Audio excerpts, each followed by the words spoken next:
지금으로부터 12년 전입니다.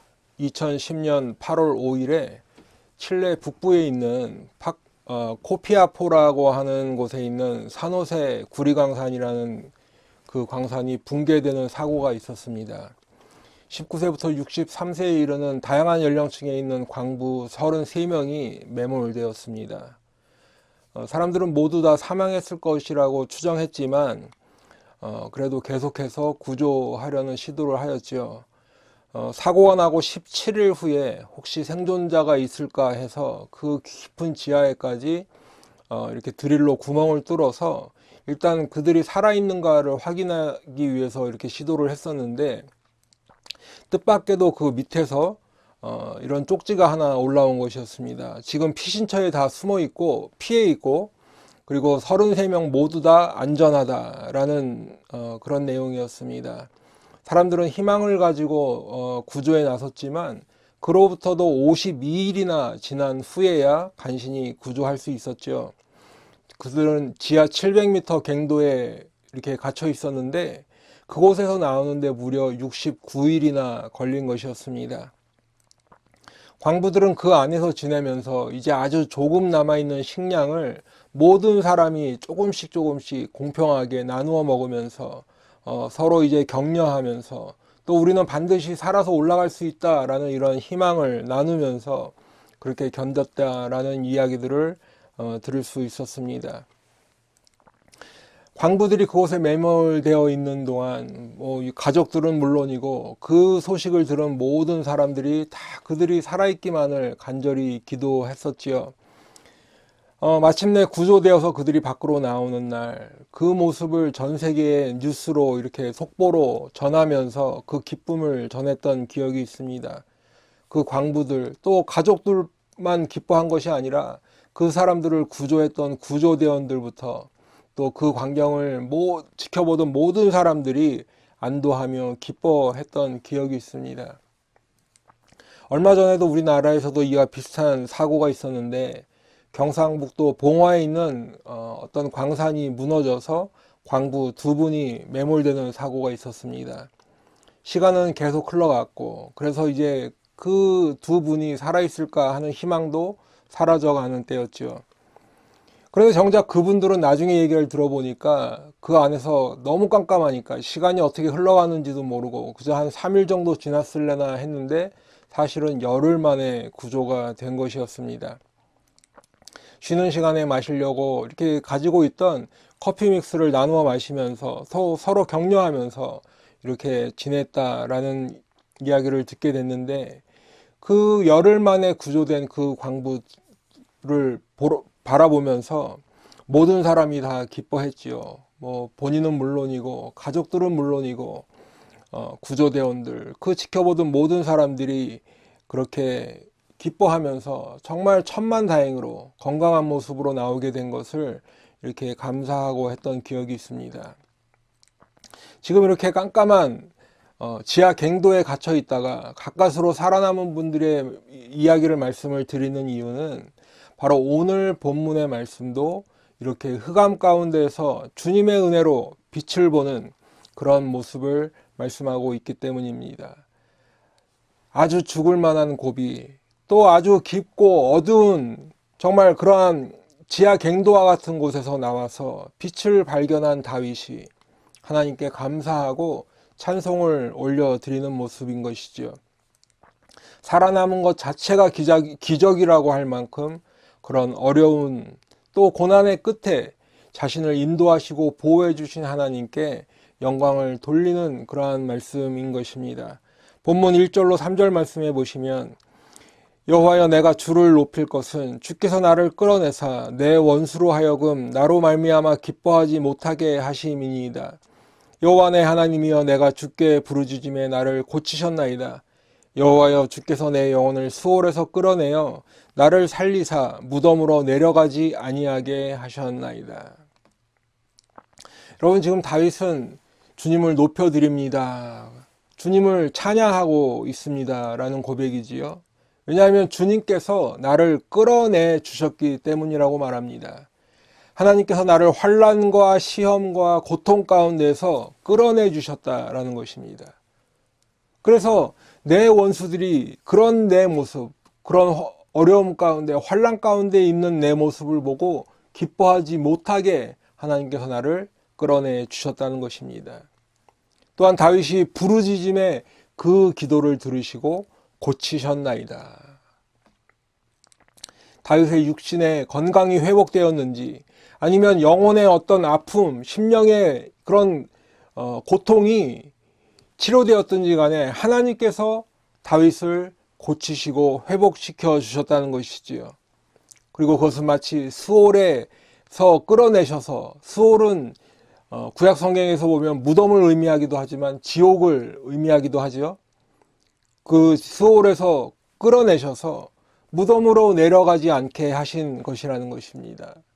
지옥과 같은 그런 고난에서 끌어내 주셨고, 죽음을 앞에 둔 것 같은 다윗을 살려주셨음에 감사하고 주님은 지금 주님께 영광을 올려드리고 있는 것입니다. 그런데 지금 다윗은 이 하나님께 드리는 감사, 하나님께 드리는 찬양을 자신에게만 이렇게 국한시키지 않고 모든 성도들에게도 주님을 찬양하라고 선포하고 있습니다. 4절로 5절 말씀에 보시면, 주의 성도들아 여호와를 찬송하며 그의 거룩함을 기억하며 감사하라. 그의 노염은 잠깐이요 그의 은총은 평생이로다. 저녁에는 울음이 깃들일지라도 아침에는 기쁨이 오리로다.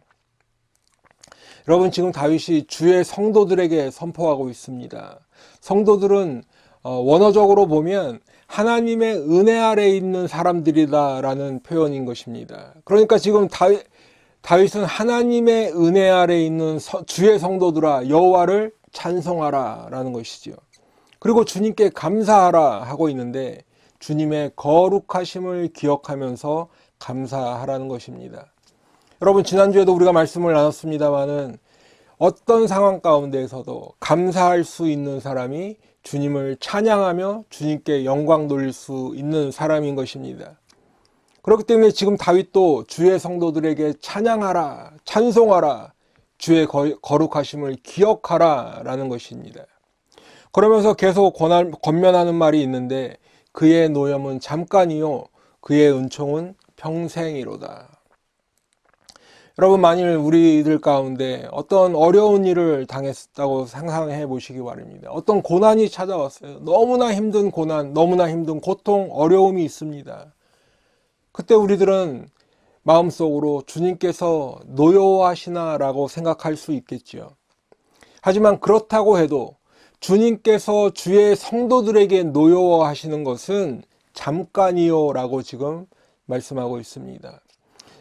주의 노여움이 잠깐이라는 것은 지금 나를 징계하기 위해서 하나님께서 노여워하는 것이지, 그것이 마치 마지막 심판날과 같은 그러한 심판은 아니라는 것입니다. 여러분, 아버지가 아들을 바른 길로 돌아오게 하기 위해서는 때로는 매를 들고 훈육을 합니다. 그러한 노여움이라는 것이지요. 나를 버리시려는 그런 진노나 하나님의 심판이 아니라는 말씀입니다. 여러분, 오히려 주님의 징계를 받는다는 것은 주님의 은혜 안에 머물고 있다라는 것을 의미하는 것입니다. 하나님의 은총 가운데 있는 것입니다. 하나님께서 사랑하시는 자에게 매를 드시고 징계를 드시기 때문입니다. 그리고 하나님의 그 은총은 평생이로다 하고 있지요. 바로 하나님의 은총은 영원하다라는 것입니다. 여러분, 하나님의 징계는 아무리 그 사랑이 있더라도 사실 징계받는 입장에서는 힘든 것입니다. 그래서 저녁이 되면 어둠 가운데 있는 것처럼 눈물을 흘리는 그런 상황 같지만, 그 고난의 시간이 지나고 나면 어느덧 아침이 되고, 그래서 어두움은 물러가고 기쁨으로 맞이하는 것과 같은 그런 이치라는 말씀인 것이지요. 그리고 나서 보면 이제 다윗은 자신의 이야기를 들려줍니다. 자신이 경험했던 것을 말하고 있는 모습인데요. 본문 6절로 7절에 보시면, 내가 형통할 때에 말하기를 영원히 흔들리지 아니하리라 하였도다. 여호와여, 주의 은혜로 나를 산같이 굳게 세우셨더니 주의 얼굴을 가리심에 내가 근심하였나이다. 여러분 지금 다윗도 보면 어떤 고난이나 위협이 없이 평안하게 지낼 때에는 마치 영원히 흔들리지 않을 것처럼 생각하면서 지냈다는 것이지요. 하지만 막상 어려움이 닥치고 고난을 당하고 환난을 당하고 보니 그때는 근심하며 괴로워할 수밖에 없는 것입니다. 하나님의 은혜로 다윗은 평안한 가운데 있었습니다. 산처럼 굳건하게 서 있었습니다. 흔들리지 않는 것처럼 서 있었지만 고난 당할 때에는 주님께서 얼굴을 가리시지 않았나, 그렇게 느껴질 만큼 근심 가운데 있었다라는 고백을 하고 있습니다. 여러분, 그런데 그때 다윗은 무엇을 했을까요? 다윗은 고난 가운데 있고 그럴 때 어려움 가운데 삶과 죽음의 위협을 느끼며 있을 때 다윗은 그저 낙심하고 어려워하고 절망한 것이 아니라 주님께 부르짖고 기도했습니다. 여러분, 우리들도 인생을 살다 보면 수많은 어려움이 있죠. 고난이 있습니다. 고통을 겪고 그럴 때 우리들은 낙심하기 쉽다는 것이죠. 그저 걱정하고 근심하고 염려하는 게 훨씬 빠를 수 있다는 것입니다. 더 나아가서 어떤 사람들은 하나님을 원망하기까지도 하게 되는 것이지요. 하지만 여러분, 고난 가운데, 환난 가운데 오히려 우리들은 하나님께 나와서 무릎 꿇고 간절히 부르짖어야 할 줄 믿습니다. 우리 주님께서는 우리의 그 부르짖음에 들으시고 응답해 주실 것입니다.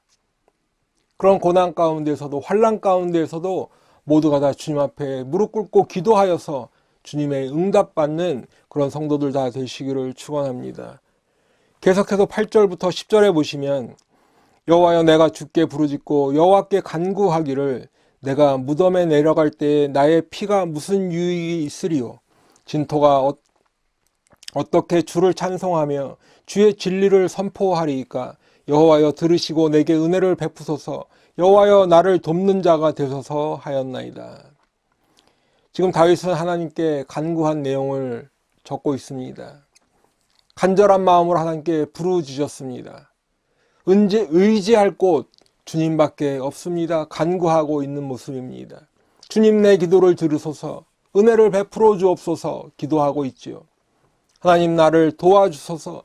주님만이 나를 도우실 수 있는 분이십니다. 하나님께 나와서 부르짖은 것입니다. 그러면서 지금 자신이 고난 가운데 피를 흘리면서 죽는다 해도 그것이 무슨 유익이 있을까요? 그래서 내가 묻혀서 흙이 된다면 어떻게 주님을 찬양하겠습니까? 어떻게 주님의 진리의 말씀을 선포하겠습니까? 벼랑 끝에 서 있는 다윗이 정말로 주님만 붙잡고 간절히 부르짖는 그 모습을 생생하게 전하고 있는 것입니다. 여러분, 그런데 다윗의 모습은 여기서 끝이 아닌 것이지요. 하나님께서 다윗의 기도를 들으셨나요? 안 들으셨나요? 하나님께서는 다윗의 기도를 들어주셨습니다. 고난 가운데 부르짖는 다윗을 외면하지 않으시고 다윗의 기도에 응답해 주셨습니다. 다윗의 기도에는 정말 심각하게 죽음 앞에 놓여 있는 자신의 그 모습을 있는 그대로 공개하면서 하나님께서 구해 주시기를 간절히 부르짖었는데 주님께서 그 기도를 들으셨고 그 기도에 응답해 주셨습니다. 11절로 12절에 보시면 주께서 나의 슬픔이 변하여 내게 춤이 되게 하시며 나의 베옷을 벗기고 기쁨으로 띠띠우셨나이다.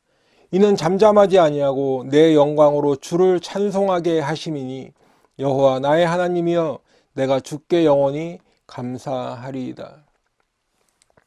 여러분, 지금 다윗은 자신이 겪었던 고난, 자신의 대적들이 했던 모든 위협, 그리고 어려움을 하나님의 보호하심과 인도하심, 그 은혜 때문에 이기게 되었는데 그 기쁨을 한마디로 이렇게 표현하고 있는 것이죠.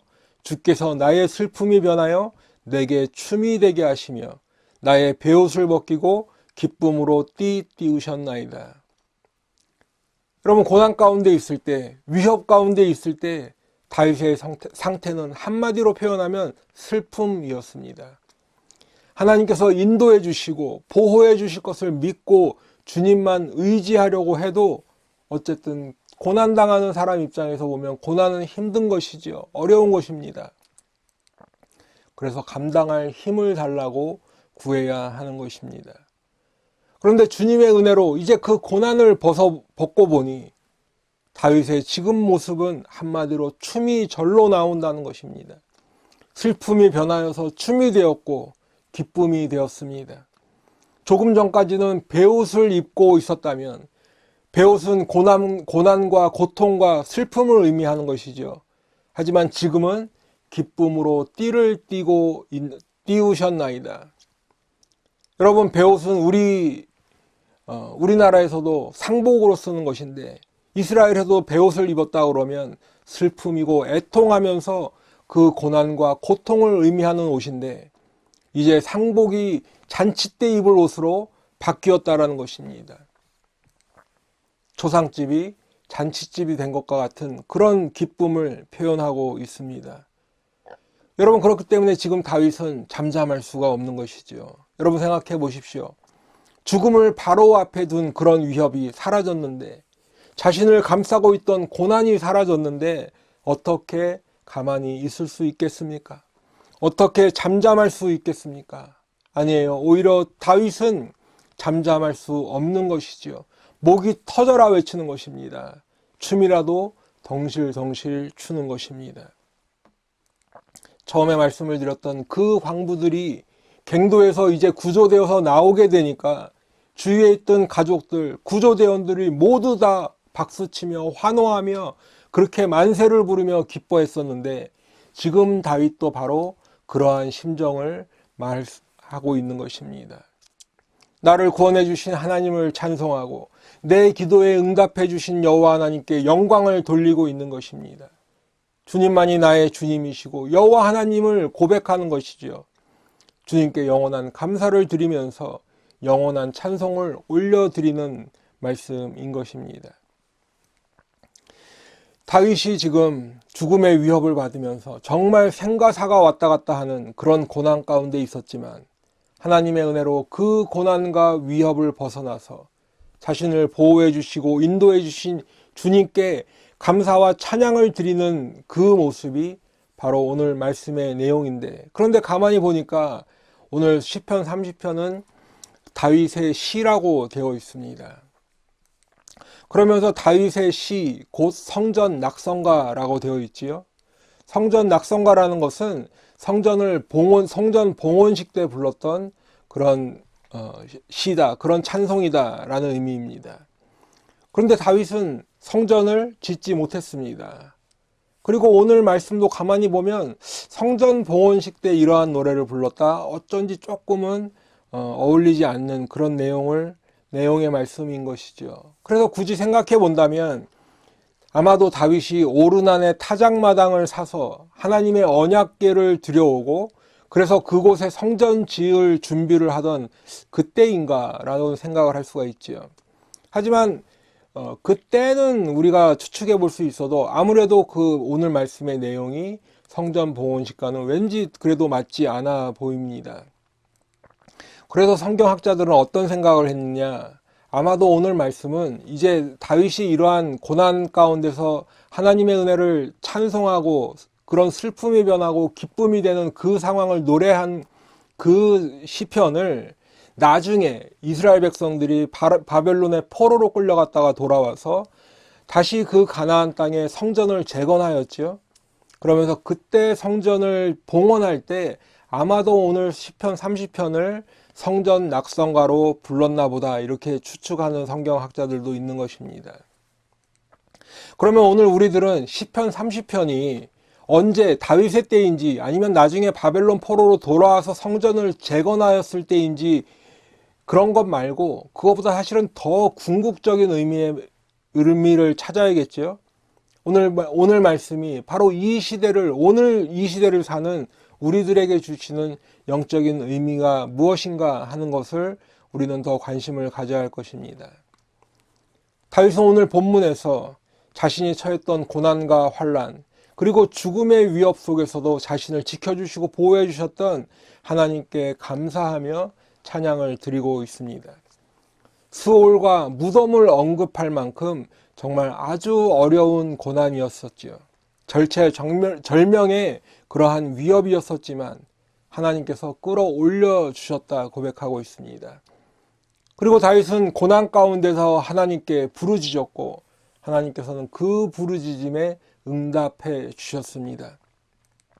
그런데 성경학자들이 말하는 것처럼 이스라엘 백성들이 바벨론 포로에서 돌아와서 성전을 재건하고 그 봉헌식 때 불렀던 찬양이라면 이 또한 의미가 있는 것입니다.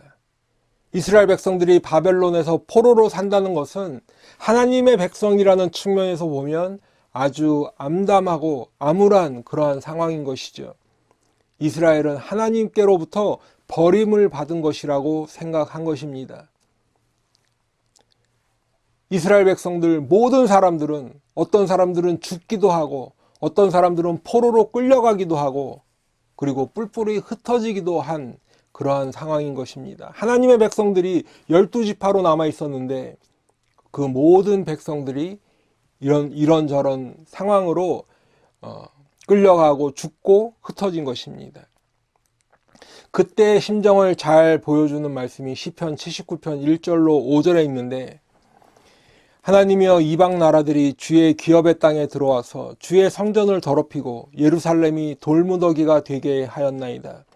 그들이 주의 종들의 시체를 공중의 새에게 밥으로 주의 성도들의 육체를 땅의 짐승에게 주며 그들의 피를 예루살렘 사방에 물같이 흘렸으나 그들을 매장하는 자가 없나이다. 우리는 우리 이웃에게 비방거리가 되며 우리를 애워싼 자에게 조소와 조롱거리가 되었나이다. 여호와여 어느 때까지니까 영원히 노하시리이까 주의 질투가 불붙듯 하시리이까. 예루살렘 성전은 더럽혀졌습니다. 왕궁과 그 성을 둘러싸고 있던 모든 성벽은 다 허물어져서 그저 돌덩이처럼 되었습니다. 다윗과 솔로몬 시대에 그 화려했던 그 웅장했던 그러한 예루살렘은 온데간데 없어지고 성전과 왕궁은 다 파괴되었어. 다 허물어졌습니다. 사람들은 포로로 끌려가고 남은 사람들에게는 그저 슬픔과 탄식만이 나오는 그러한 상황인 것이죠. 그리고 지금 이 말씀은 그 남아있던 사람들에 대한 묘사를 한 말씀이라면 바벨론으로 끌려간 사람들의 탄식도 성경은 기록하고 있는데 시편 137편 1절로 4절에 보시면 우리가 바벨론의 여러 강변 거기에 앉아서 시온을 기억하며 울었도다. 그 중에 버더나무에 우리가 우리의 수금을 걸었나니 이는 우리를 사로잡은 자가 거기서 우리에게 노래를 청하며 우리를 황폐하게 한 자가 기쁨을 청하고 자기들을 위하여 시온의 노래 중 하나를 노래하라 함이로다. 우리가 이방 땅에서 어찌 여호와의 노래를 부를까. 여러분, 바벨론 사람들은 예루살렘을 멸망시킨 장본인들입니다. 그런데 그 바벨론 사람들이 이스라엘 백성들을 자기네 땅으로 끌고 가서 이스라엘 사람들에게 말하기를 당신들 노래 좀 해보시오 라고 하는 것입니다. 하지만 지금 이스라엘 백성들은 그 이방 땅으로 끌려와서 그 포로로 끌려온 땅에서 예루살렘을 생각하며 그 무너진 성전과 성벽을 기억하면서 슬픔에 빠져 있는 것이죠. 노래를 할 그런 분위기가 아닌 것입니다. 그래서 강가에 버드나무에 수금을 걸어 놓았습니다. 그저 눈물을 흘리면서 탄식하고 있는 것이지요. 그런데 그 예루살렘을 황폐하게 만들고 자신들을 그곳까지 끌고 간, 포로로 끌고 간 그 장본인들인 바벨론 사람들이 노래 좀 해보시오. 그런 참담한 암울한 그러한 상황을 보여주는 말씀입니다. 여러분, 그런데 이러한 상황들, 정말 모든 것이 다 폐허가 되고 모든 것이 다 파괴가 되고 정말 암울하고 슬픔만 있는 그런 상황에서 70년이 지났습니다. 하나님의 은혜로 이스라엘 백성들이 다시 가나안 땅으로 돌아오게 되었습니다. 그 이유는 이스라엘 백성들이 무슨 독립운동을 아주 열심히 해서 돌아오게 된 것이 아니죠. 하나님이 그렇게 약속하셨고 하나님의 은혜를 베풀어 주셔서 돌아가라 하시니까 돌아오게 된 것입니다. 거기다가 비록 예전만큼은 아니라도 성전을 다시 짓게 되었습니다. 성벽을 다시 쌓게 되었습니다.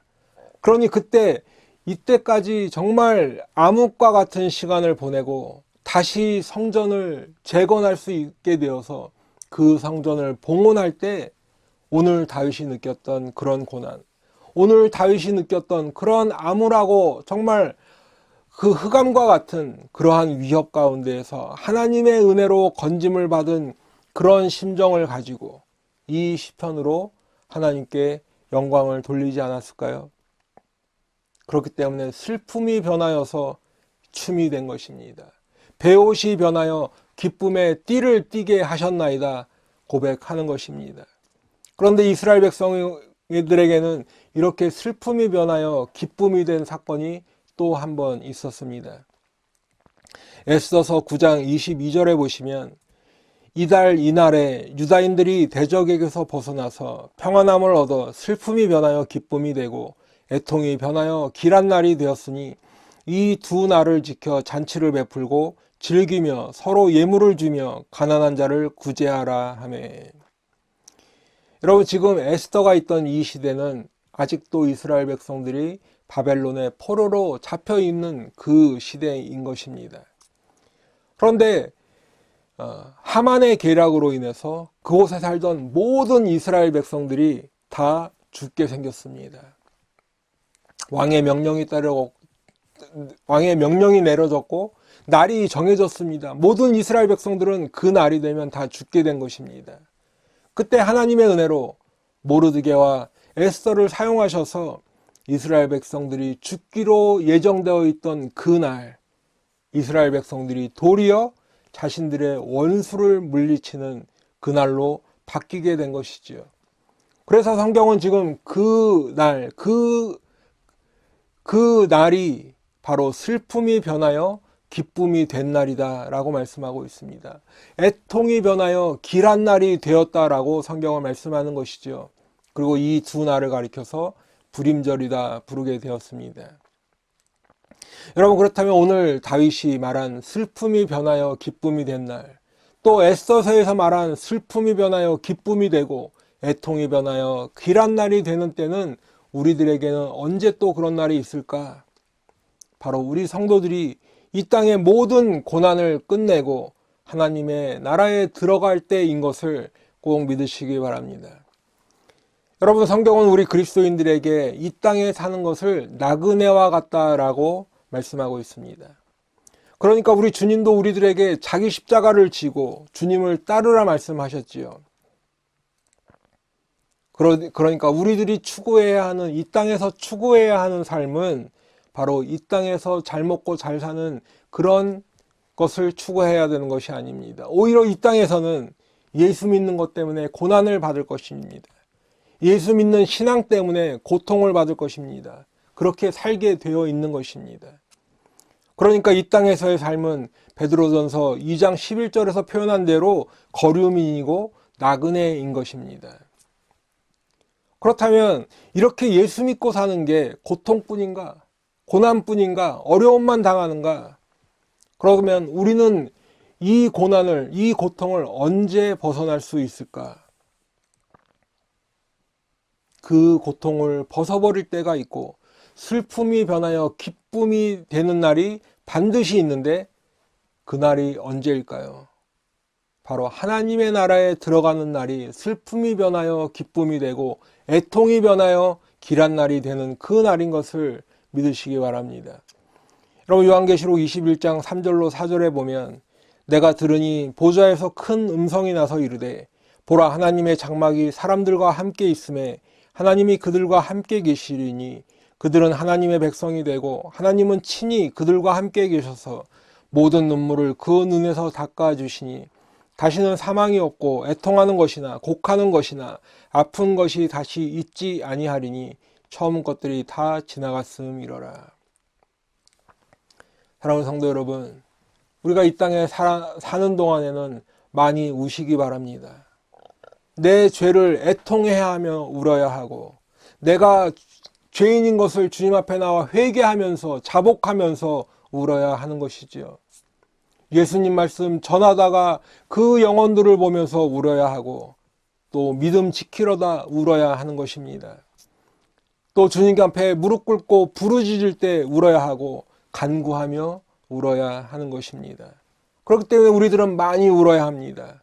우리의 심령이 울어야 하고 우리의 심령이 애통해하며 눈물을 흘려야 하지만 동시에 우리의 눈에서도 눈물을 흘려야 한다는 말씀입니다.